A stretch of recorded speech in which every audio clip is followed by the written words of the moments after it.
Here are 20 brutally honest truths about psychiatry in about 20 minutes that could save you from wasting decades of your life on medications.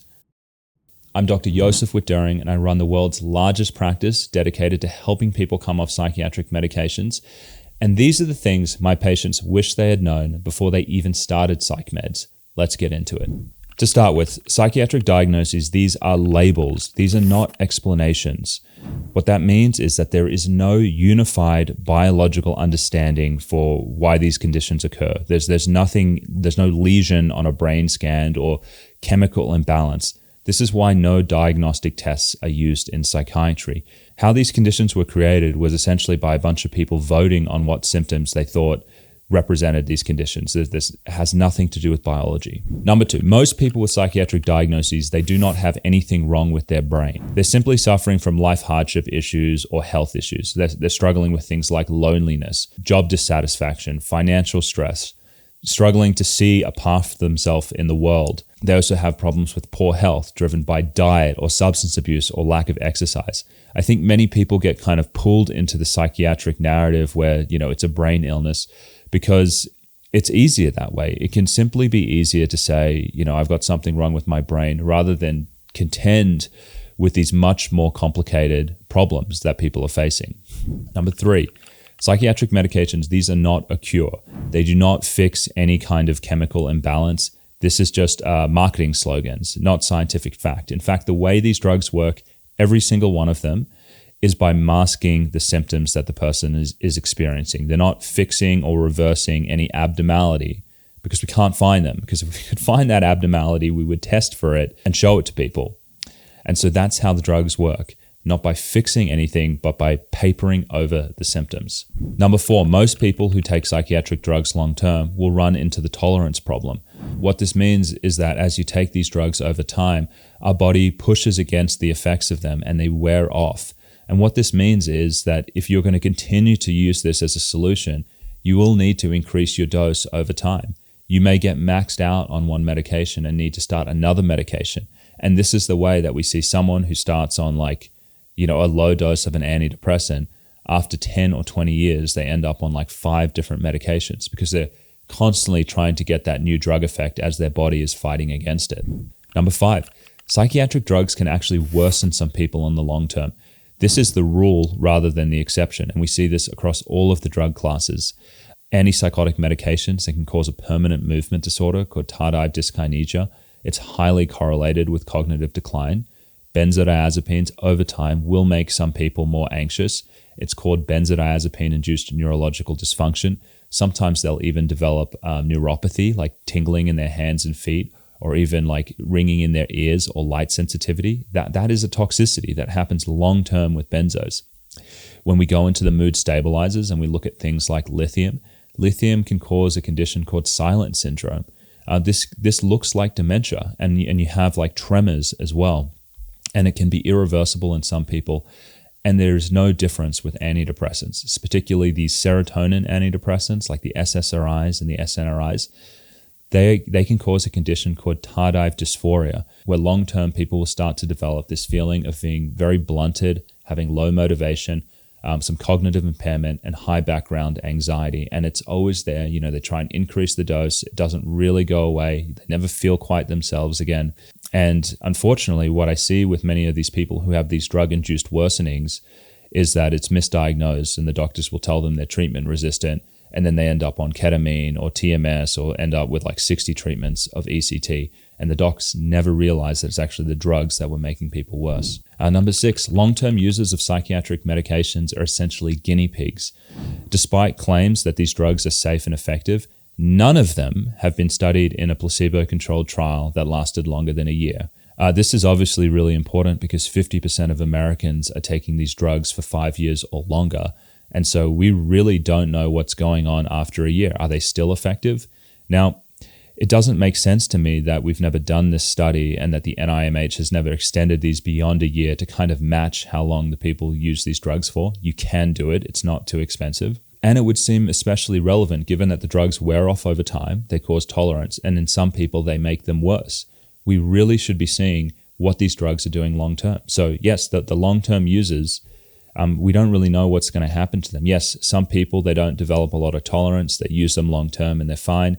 Other people, the drugs just wear off. They end up on multiple of them. And some people, they're worse. Right now, because we haven't done any clinical studies, we cannot predict who is going to have what outcome. And so your doctor doesn't know the odds of that, and you don't know the odds of that. And so long-term use of these medications can really be a dice roll. People don't understand that. Number 7, coming off psychiatric medications, and this is especially true for antidepressants and benzodiazepines, can be one of the hardest things a person ever does in his life. Drop it in the comments below if that's you, so people can read about that. This process can take years and it can be excruciating. This does not happen in everyone. Like, I have lots of people who come to my practice. I just talked to a mom the other day who was like, oh, I stopped my antidepressant, essentially cold turkey during my first 2 pregnancies, and it was fine. But then the third time that she did it, the bottom fell out and she completely fell apart. And so this is one of those nuanced things where some people, for reasons I don't understand, even after using the drugs for several years, they can come off quickly, but eventually it breaks. And if they try that again, it doesn't work. I've had some people on the first time they've tried to come off, they've had a really hard time. And so I think it's something genetic. Some brains just seem to be more elastic, better able to adapt off the drug than others, but it can be a huge risk. Right now, we don't know how to predict who is going to be one of those people who will have a challenging withdrawal. Number 8, withdrawing from antidepressants and benzodiazepines can cause severe neurological damage known as protracted withdrawal. Yeah, this is true. So for some people, when they come off these medications, they go into severe withdrawal. They go, oh my God, I'm going to hang on. I'm just going to grit and I'm going to bear it. I don't want to slide backwards. I'm just going to deal with the withdrawal because it's going to go away. That doesn't happen for everyone. And some people will do this. And then when they try and get back on the medication, the symptoms don't go away. And I mean, I'm talking really bad symptoms. Some people develop a condition called akathisia, where they pace a lot and they have severe anxiety and cognitive impairment, and it stays for a really long time. This is like so disabling. People stop work, they go on disability, and they are, essentially sick for several years when this happens. We have completely ignored these people within the medical community. And if you've never heard of this before, go on to Benzo Buddies or Surviving Antidepressants, like those 2 websites. There are hundreds of thousands of people out there in these groups who are supporting each other through it. And I think millions of people worldwide are suffering from this condition right now. And we do a terrible job educating doctors about this. Number 9, cannabis is a major gateway drug for bipolar and schizophrenia diagnoses, especially when it's used in young adults and teens. A lot of this is driven by big cannabis and the high potency THC products, which are now out there, and also some chemical THC products. And essentially, the cannabis industry has convinced people that these drugs are medicine and that they're harmless. That's not true. You are much more likely to have a manic or psychotic episode if you're using cannabis regularly. And many doctors will not think cannabis is that big of a deal. They will overlook it as something that can cause bipolar or schizophrenia. And then people miss it. They'll get on antipsychotic medications. They think they have these conditions and they keep on smoking cannabis. And they could essentially avoid a lifetime of antipsychotic and mood stabilizing medication if they just cut the cannabis out. Number 10, caffeine, nicotine, and inactivity are some of the biggest gateway drugs to anxiety disorders and ending up on SSRI antidepressants. Without a doubt, caffeine, especially if you're having more than like a small cup per day or you're drinking it after 10 a.m., it will impact sleep. It will cause problems with anxiety. Nicotine does the same thing. People always tell me, no, I smoke because it relieves stress. You are relieving withdrawal. You're addicted to it. You're going into withdrawal in between cigarettes, and that's what it's getting rid of. When they've done controlled trials with caffeine and with nicotine, they increase anxiety and they decrease sleep for both groups. Inactivity is also another important thing. Some people spend their whole days sitting behind computers, nicotine products, drinking coffee. They don't move their bodies. This was me. I used to do this when I was at the FDA and I felt terrible. I started taking Xanax. I mean, that's essentially the story. I know I'm not the only one. I see this all the time. If you're having high anxiety, if you're having difficulty sleeping, 5,000 steps a day, it's not that much, 30 to 40 minutes a day, cut out the stimulants and just see how you sleep and see how your focus and your energy is throughout the day. It might take 5 weeks or so, but it makes a huge difference. Number 11 is that psychiatric research has been corrupted by the pharmaceutical industry.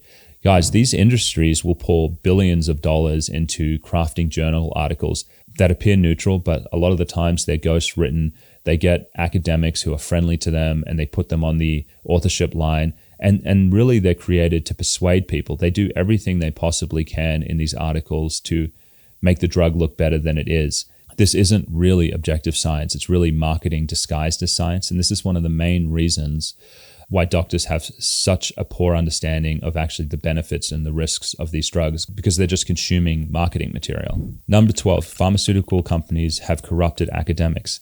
Listen, the people who are in charge of our Ivy League institutions and, who sit at the top of these departments, if you look at them, almost all of them have pharmaceutical ties. And now there's a reason for this.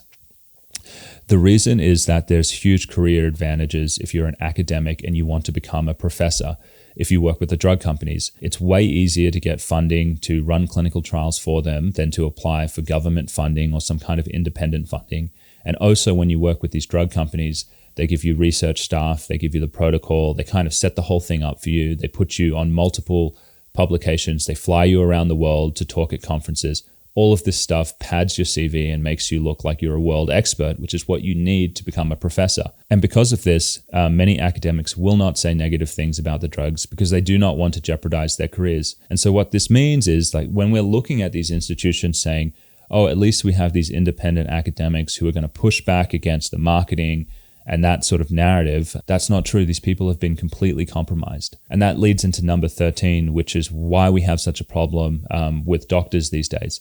And that is that these academics who have been corrupted, they are really training the next generation of psychiatrists. So they are passing on this biological-centric view of psychiatry where everything needs to be fixed by the drugs. They say drugs are super effective, they're a lot safer than they are. And because doctors are learning from these compromised academics, they really aren't aware of the risks and benefits of these drugs. And that's why they end up practicing bad medicine. And that's why we have so many people on psychiatric drugs these days. Number 14 is that doctors really don't have the time to actually understand the root causes of psychiatric distress in your life. Most doctors see people in 20-minute visits, sometimes even less. If you're seeing a family medicine doctor, I think it's like 7 minutes of FaceTime. So essentially what happens is that people end up just talking about their symptoms and they get on a medication. Doctors like doing this because it's faster to just prescribe a med than do all the digging into the history and then the motivational work to help them with their lifestyle.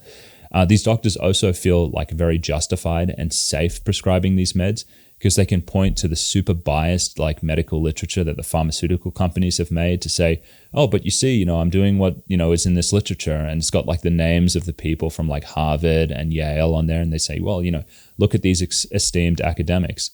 And so not only is it faster, but it also feels very defensible because you can kind of point to all this research that's out there. But guys, it's simply bad medicine. Number 15 is that good psychiatric care, unfortunately, is nearly impossible to get with insurance. Insurance-driven care will push doctors to do shorter and shorter visits. This is going to lead them to focus on symptoms and to manage through medication instead of tackling life issues. It will lead to them focusing on symptom management through medications instead of helping people with root causes. I also feel like when you go and see doctors in the insurance system, they don't want to really take the time to help people do a taper if it's a little bit more complicated. They're just like, that's crazy. That's taking too long. I'm not going to send this compounded script. You really need to find someone who's going to take time with you if you want to get a good result. At the end of this video, I'm going to share a resource for how to find someone to help you with tapering if you're looking for that. But unfortunately, guys, the insurance system is just busted. People do not spend time. These doctors do not spend enough time with people to actually help them. Number 16, American psychiatry, and this may be true in the rest of the world, isn't really designed to help people. I mean, if you just look at the system, it's not set up in a way to treat root causes, to get people off the medications. Between the pharmaceutical industry and the academics and the insurance company, this is a system that's just designed to medicate people. If this was truly patient-centered, we'd be helping people a lot more with life hardship and general like physical health. And so it is essentially a system that is busted. And people will say to me, they go, Josef, you've spoken out about like screening for depression, saying it's a really bad thing. But isn't that a good thing if there's more screening and people feel that there's less stigma and they get help? It would be a good thing if we actually had a mental health care system that was designed to help people. Instead, we have a conveyor belt that's designed to put people onto drugs and then gaslight them when problems happen. This system needs a full overhaul. Number 17, the NIMH, which is the world's leading mental health institution, has essentially betrayed the public, especially the American public, because rather than funding research into non-drug alternatives that could help people with anxiety and depression and other psychiatric conditions, for the last 10 years, they've been solely focused on biological-driven studies, which essentially support the pharmaceutical agenda. I mean, these guys are doing research into RDoC. They're trying to find targets for new drug therapies to treat things. They're not looking at all of the obvious problems out there that are making Americans sick, such as the lifestyle issues, the poor food, things like that. On top of that, this is the group that should have said a long time ago, hey, maybe we should do drug studies that last, longer than a year. We should do them for 2 years, 3 years, 4 years, because this is actually going to match how long people are taking these in the real world. They've completely shied away from some of the most important clinical questions that would have guided us to actually practice better medicine. And so I really think the NIMH has not fulfilled their public duty to actually better mental health. I think they're on the sidelines potentially making things worse. I think they need a lot more leadership, and they need to stand up, and they need to steer this institution in a better direction. Number 18, there is a massive overprescription problem in the US. 14% of the population is on antidepressants, and over 20% of people take psychiatric drugs. This is a glaring indictment of our public health system. I mean, how have our public health officials allowed this to happen? 20% of the US population don't have brain disorders. Why are they taking psychiatric drugs on a daily basis to simply deal with life? Things have gotten completely out of hand, and we really need to look at things closely. This is why I love RFK Jr. I know people hate me for saying that, but seriously, guys, no one else is doing it.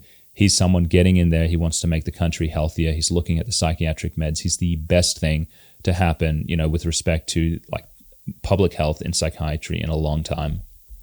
Number 19, in rare cases, psychiatric drugs can trigger mania, psychosis, or aggression. And when this happens, people can be misdiagnosed. A depression can all of a sudden turn into a bipolar disorder. And this person can end up for years on unnecessary medications, completely confused about their identity and who they are. And finally, number 20, in even rarer cases, psychiatric meds can precipitate violence, unpredictable behavior, and sometimes even mass shooting or mass violent events. We've had numerous court cases which have linked antidepressants to homicide, in some cases where several homicides have occurred, and suicides. And I think we seriously need to be asking a question: what is the impact of putting 20% of the American population on these drugs that can contribute to violence and suicide, even in very rare instances? Listen, guys, if this happens in 1 in 2 million people, like super rare, that's still enough to lead to a mass shooting or something like that. Just like last month, we had that man plow into the Filipino street festival. He was on leave from a locked psychiatric facility. Typically, that means he's on antipsychotic medications, maybe even under a med commitment. I think more of this stuff is going to come out. Yes, sure, these people can do these for other motives. It could have just been a criminal motive. I mean, the person could have been on drugs, some other drugs. But could this have been akathisia? I mean, could this have been emotional blunting if someone is totally juiced up on psychiatric meds? These are the questions that we need to be asking. Thankfully, Governor of Tennessee has just put it into the state law that, at least in that state, when one of these mass shootings happens, they will be investigating the role of psychiatric meds. And so it's nice to see some leadership there, that people are actually asking these questions now. Okay, so that's a wrap for today. If I missed anything that you wish you would have known about psychiatry before you got on these drugs, please post it in the comments below so I can read it. And if you need help getting off psychiatric medication, please watch these 2 videos. One is a beginner's guide to coming off medications, and the other one is how to find a doctor help you taper off psychiatric meds. Thanks.